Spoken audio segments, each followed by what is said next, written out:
হাঁসের বাচ্চাটার এরকমের কন্ডিশন হওয়ার ব্যাপারটা আসলে আমাকে অনেক কষ্ট দিছে। দেখেন হাঁসটা কি অবস্থা। আসলে আমি বুঝতে পারতেছি না আসলে ওকে কি আমি বেশি মেডিসিন দিয়ে ফেলছি নাকি ওর ডাক প্লেগ হইছে, রোগটা হইছে আসলে এটা আমি বুঝতে পারতেছিলাম না। অন্য হাঁসগুলো আসলে ঠিকই ছিল কিন্তু ও একটু মাথা ঝাঁকাচ্ছিল প্লাস হচ্ছে এরকমের দেখেন আর গাটা অনেক গরম ছিল। আমি পরে আবার মেডিসিন দিচ্ছিলাম। তারপরেও চেষ্টা করতেছিলাম দেখি বাঁচে কিনা।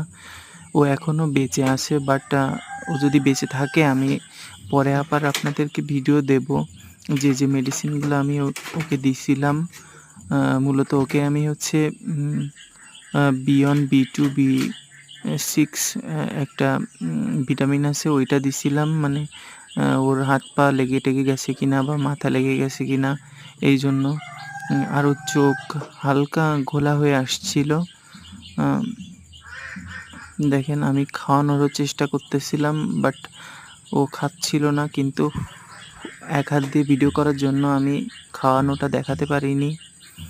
আর আমি ওকে খাওয়াই দিচ্ছিলাম। খাওয়াই দেওয়ার পরে হচ্ছে পানিও দিছিলাম পরে। আর হচ্ছে ওকে হচ্ছে লিবোম্যাক্স নামে যে ওষুধটা আছে ওইটাও দিছি। এখন দেখি কি হয়।